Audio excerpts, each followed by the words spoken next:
Good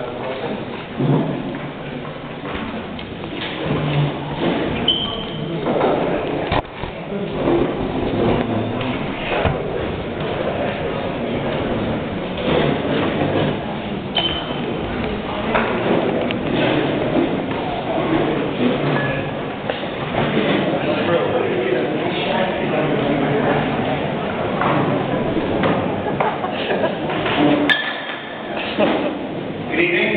Can you hear me? My name is Duane, and I'm a candidate for the New York City Council in the 19th District here in Northeast Queens. And first of all, I want to thank you very much for inviting me here this evening. And secondly, I just want to pay tribute to the Auburndale Association and all the other city associations present here tonight. Without you, our quality of life would have been dissipated. You are the backbone of this community, and thank you very much for your service. I believe that the city council person who's elected must work closely with you to protect the interests of our neighborhood. A little about myself. I was born and raised just a few blocks away from here in St. Andrews Parish. I went to grammar school in St. Andrews. In high school, I served on the parish council of St. Andrews. I then attended Holy Cross High School, and shockingly, I graduated from Holy Cross High School, went on to Colgate University and Columbia Law School. After law school, I went to work for the New York State Attorney General's office in the Consumer Fraud Bureau, and I started my career there in consumer protection. We litigated cases on behalf of consumers around New York State. The one I think is most important was we sued Con Ed when they mismanaged the Indian Point 2 nuclear power plant. At that point, we went to court, and we fought to get a $30 million refund from the ratepayers because Con Ed had mistakenly and wrongly taken that money when it was their fault that the power plant went down. We succeeded in that lawsuit, and we recovered $30 million from the taxpayers of New York State. In 1983, I decided to run for the New York State Assembly, and that campaign was successful. I was elected in '83, and I served in 1983 and 1984. I had a very successful two-year term. I was the prime sponsor of 22 chapter bills that became laws here in New York State. For each of those 22 bills, I needed to get a Republican sponsor. And so all of those bills were supported by the Democrats and the Republicans in Albany. And that's something that I think we need to insist upon for our elected officials. It's time to stop falling on the knife on some principle. It's time for our public officials to serve us. And the way to serve us is to compromise and get things done. That's something I bring to the table. The bill I'm proudest of that I passed in Albany is the Vietnam Veterans Tuition Assistance Bill. That enables thousands of our Vietnam veterans to get a higher education here in New York State. That is something I will never forget, and the Vietnam veterans have been forever grateful. They are wonderful human beings. After my term in the Assembly, I actually believe what the Founding Fathers said. I think they would be turning over in their graves if they saw right now that we were ruled by career politicians. I think we really need to get back to what the Founding Fathers had in mind, which was that we raise our families and we go into public service from time to time. We don't make a career out of public service. That makes for bad government. That makes for corruption. I also, perfect timing. So I decided at that point that I was not going to continue running for office or trying to be a public official, and instead I focused on raising my family. I'm very proud to stand here and say that I have 3 grown children, 2 girls and a boy in the middle, ages 25, 23, and 21. My youngest girl just graduated from Lehigh University last month, and I'm hoping the cash flow improves. I'm very proud of the fact that as they were growing up, I attended all of the parent-teacher conferences. I actually did coach the soccer games and the baseball games and the basketball games, and I'm just really proud of the fact that I was a really involved dad. There's no more better qualification than I had to run for public office than to say to you that I raised my 3 beautiful children and they're thriving. That is something that makes me extremely proud. As I said, my youngest December graduated from college.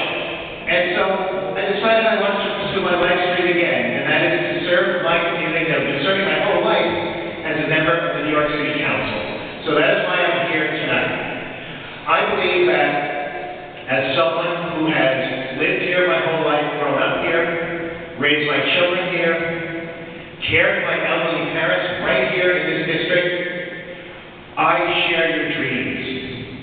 I share your struggles. They're my dreams and my struggles. And that's what we need in the city council member. Someone who's not out for themselves, but someone who is out for us. Someone who cares about what we need accomplished. Someone who cares about making City Hall responsive to us, the taxpayers. That's what I'm bringing to the table. I do want to address some of the issues that the Auburndale Association and the other civic associations have raised before us. The first is mayoral control. Now, we have mayoral control, as the old expression goes, the horse down the barn. And you know what? Instead of spending more political resources on fighting mayoral control and trying to make sure we have a better governance system for our city schools, you know what? Let's stop fighting for political power. Let's fight for the kids. Let's focus our resources not on trying to change the structure, but on trying to make the New York City public school system more responsive to our children's needs. One of the ways to do that is we have the policy, the panel for educational policies. It doesn't have the representation from city council members. I think the city council member, let's face it, education is a big issue here in New York City. Our future depends on education. We should have a city council member or two, I support two, on that panel, so that our input is heard. Obviously, we need teacher input, we need parental input. And parental input is something we have right now in name only. There is no real parental input. And I think the way to rectify that is not from on top, on down, no. Parental input must be something that's grassroots. And I pledge to you that I will use my city council office to organize parents so that they will have a say, a real say, in how our district local schools are run. That is how we get parental involvement. I do want to talk about, I'm going out of order here, but because it's near the end, and it's certainly not the least important issue, is the Queens Quiet Skies movement. I attended the forum at Bayside High School, which I found very informative not long ago. And there are many, many things we have to do to make sure that we are heard on this issue. The FAA was arrogant and deaf, and our community was completely shut out of the process, which is completely unacceptable as we are the community that is most affected by it. I pledge to support Queens Quiet Skies and work closely with them in partnership. We have, to their credit, our local officials have stepped up to the plate. To their discredit, our United States senators have not. And they must be called out to task to make sure that they are responsive to our community on this issue. We need those noise monitors, and we need the roundtables that every other community in the United States of America has. We are entitled to those, and finally, we are entitled to an environmental impact statement. How arrogant of the FAA to deny us that very basic right. Another issue I want to take out of order is landmarking Broadway Flushing homeowners. I think that district should be landmarked because I grew up there. All right, so that's not good. But I think it's very important that we do that, and there are a number of areas around this 19 city council district where landmarking is completely appropriate to preserve the quality of our neighborhoods and our quality of life. PS 130 must be returned to District 26, no debate, no question. I will join the participatory budgeting process, and unfortunately we have seen how discretionary funding can be abused, not just here in the 19th Council District, but all across the city, all across the state. And so while I support discretionary funding because I think it's so necessary for local institutions, I think we have to have a way of protecting against the kind of corruption we've seen all too often. I have a very specific proposal on that, forming a committee made up of some community board members to vet it, but also with a member of the district attorney's office to veto any discretionary funding project that appears to be to benefit the relatives of the elected officials. That is the one and only way that we can keep discretionary funding and yet protect us from the avarice of so many of our elected officials.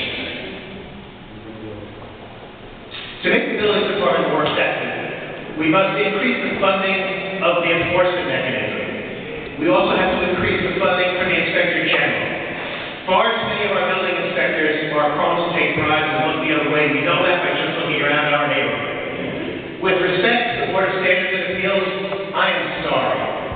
That is dysfunctional because it has been bought and sold by major developers in this city. The Community Board is overruled time and time again when they know best.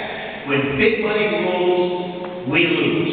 And so that's why we have to reform the appointment process for the Board of Standards and Appeals, and we have to remove the money incentive for them to vote against us. I think the City Council has to have a far greater role in keeping the Board of Standards and Appeals under control and responsive to us, not to the big developers and money.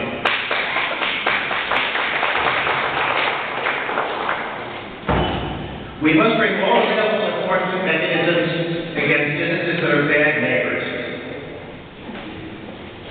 That's a very basic quality of life issue. And on the same subject, with respect to Station Road, that should absolutely be residential. The sooner we do that, the sooner we can get rid of the businesses that are currently grandfathered in. That has to be a priority for the next member of the City Council. With respect to construction sites that are abandoned properties, I have a very pragmatic solution to that. We give the landowner notice, and we know what's going to happen. Nothing's going to happen.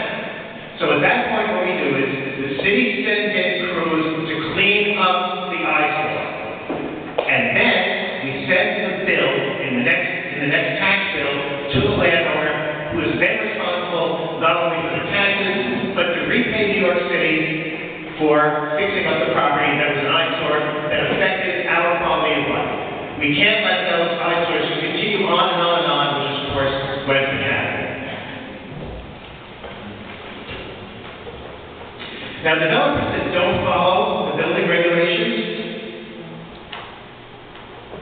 of course, we have to fine them. But because there's so much money in big development, it doesn't really matter to them. They'll take the fine, and they'll keep flouting the rules. Well, I think what we have to do is we have to pass a City Council law that says that if you have flouted the rules on more than one occasion, you are banned from development in New York City. That will get their attention. Money talks. When we take away their ability to make so much money, they will listen. They will obey the laws when they know that they will lose the right to make their millions if they fail to obey the law. I have seen Con Ed destroy way too many trees in my neighborhood in Little Ed. There's no reason for that. There has to be much more community board control over what Con Ed does. And it's not just because I successfully sued them a number of years ago. It's because Con Ed is completely oblivious to our quality of life and our needs. We need our trees. We need our shade. And when it comes to the expense of locating our power lines underground, you know what I'm hearing? I'm hearing that in other parts of New York City, they're thinking about building these huge barricades across the ocean. Well, you know what? I think that we're entitled to our fair share of those expenditures. I think that's a capital project that we should begin financing now to put our power lines underground, because we're going to have more superstorms. We know we are, and it's about time that our community was not the afterthought. We deserve our electricity. We deserve our protections from nature, just like every other part of New York City. And it's about time that we got what we deserve.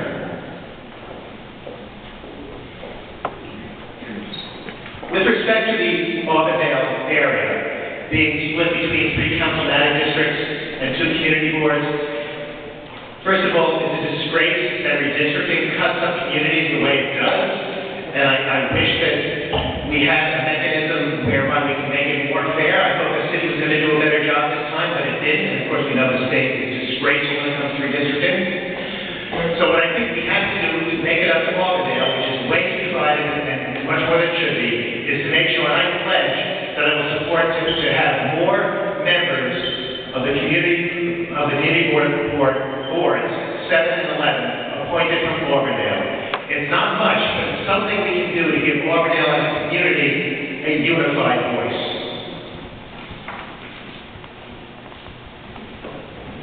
I am adamantly opposed to giving our parkland to private developers.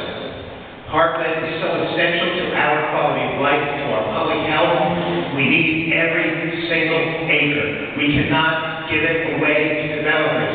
The fact that this administration considered it just shows you how out of touch it is. We need our parkland. I will fight tooth and nail to make sure we do not lose 1 inch of parkland. Since Governor Cuomo did cut funding for not-for-profits, and we know how important not-for-profits are in our community, we have to do a number of things. One, we have to work with our state legislators to make sure we get that necessary funding restored. And two, I go back to a point I made before. City council members do have some discretionary funding. And I know that these not-for-profits provide absolutely essential services to us. So I will use some of my discretionary funding to support those not-for-profits, subject to the condition I outlined before about it being investigated by a committee with the district attorney's office and the veto power to make sure that no city council member ever uses discretionary funding for his own personal or his family's benefit at the expense of the community he is pledged to serve.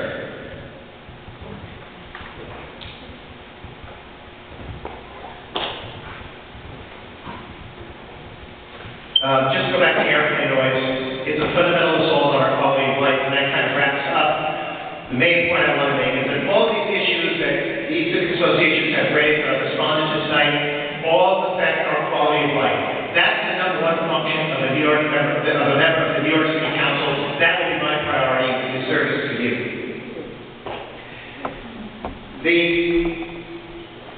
I wish to pledge that I will be a full-time member of the City Council. And if I just may finish on the last question about taxation, we cannot continue to tax the middle class and the small businesses to support our city budget. It is about time that the multimillionaires and the huge corporations who get gigantic tax loopholes pay their fair share. We're the middle class, we're willing to pay our fair share, everybody should pay their fair share. And that's something I will stand up for in the City Council, and you can bet on that. Thank you, John. A couple of questions for you. How are you, as councilperson, going to balance the city's budget? What programs would you advocate to be cut? What taxes are you going to raise? Well, I just started to address that issue. There's lots of ways we can save money when you look at each line item of the budget. For example, co-location of schools. You look at that issue, and you say to yourself, we're going to put a charter school in the public school. Oh, and we'll duplicate administrative services. So in other words, we'll have one school with 2 sets of administrators. Crazy. That's a waste of money. And you can go line by line down many, many aspects of the city budget and find those savings. And that's something I pledge to do.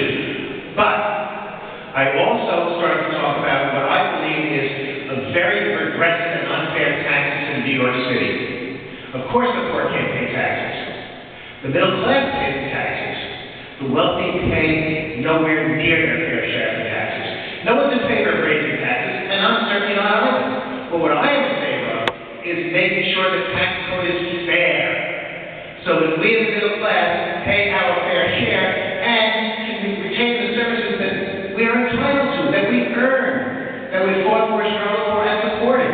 We deserve those services. They should not be cut so that multimillionaires can make more and more and more money at our expense by not paying their fair share of taxes. So it's both looking at the programs individually, but also making our tax code fairer, so that the wealthiest New Yorkers, for the first time in a long time, start to pay their fair share of the taxes. And people say, people going to move out of New York City? Nonsense. New York City is the best city in the world. The multimillionaires who want to live here, they're not going anywhere. John, where are your campaign contributions coming from? What percent are from real estate developers? What percent from lobbyists? I have no contributions from real estate developers, no contributions from lobbyists. All of my contributions, I have raised over $20,000 in natural funds, which was discussed earlier, which are funds of donations of $175 or less from people who live in New York City. Most of my donations come from within the district. All of them come from city residents. I have no special interest contributions. I have no corporate contributions. All of my contributions from friends and neighbors, from people like you, because that's what my campaign is all about. I am here because I share your dreams, I share your struggles, I will fight for you because that is fighting for me and my family. Thank you for your time. Thank you, John.